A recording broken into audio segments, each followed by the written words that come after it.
જય માતાજી મિત્રો, welcome back to my new vlog.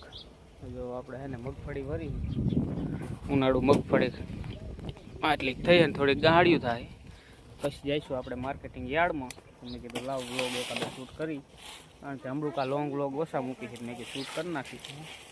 તો આમ નાયા નહીં, ઉઠીને તરત રાતે 4 વાગ્યા લગી જો સામે હર હાંકતા હતા, એટલે નાયા નહીં. પણ નહીં ખોટી બોકી ભરીને નહીં બહીને પણ જઈશું યાર્ડમાં. તો વ્લોગમાં બન્યા રહી. તો ગાડી લઈને નીકળી ગયા હેડ બાજુ. સીધા યાર્ડમાં ખાલી કરવા આપણે નાઈ કમ્પ્લીટ થઈ ગયા. આવેલા છે યાર્ડમાં, આજ ખાલી કરાવીને કાલે હરાજી આવશે. બે તમને જોવા જડશે. તો યાર્ડમાં પહોંચી ગયા છીએ, બરાબર. અહીંયા કરી ઢગો મગફળીનો. મગફળીની આવક ઉનાળુ હોય છે તો ઈદ આવક છે મગફળીની. જોવી કાલ કેવું બજાર આવે આજ બ્લોગમાં બતાવશું આપણે. કરે ખાલી જો ઉપડા એડમાં સાહેબ આપણા આગળ ગાડી લઈને જાય, રાઉન્ડ મારો. પવન આવતો હોય છે પણ એડજસ્ટ કરી લેજો થોડુંક. જો આપણે જઈ ટુ માય કાર.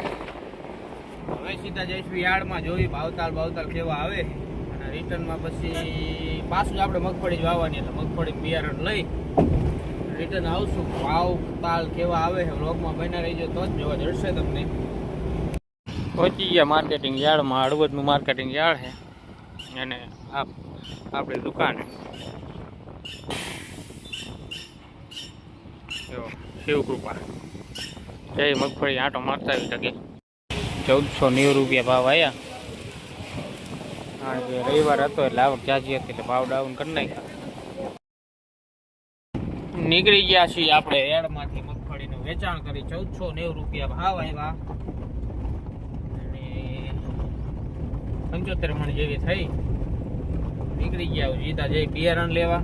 પહેલા બિલ ભરી આવી ઘરનું જીએબીમાં, પછી જઈશું સીધા જ આપણે બિયારણ ને ખાતર ને એવું લઈને બાસાલી લઈને સીધા ઘર બાજુ વહી જઈએ. પાછું દવાખાને આવવાનું હોય મિત્રને લઈને, એટલે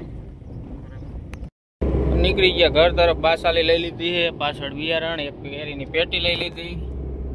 અને હવે સીધા ઘરે જઈને આજ બપોર થોડુંક સુવાની ગણતરી છે. જો સુવા મળે તો, કારણ કે દવાખાને જવાનું હોય મિત્રને લઈને.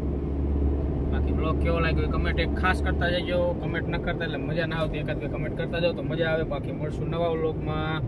જય માતાજી અને જય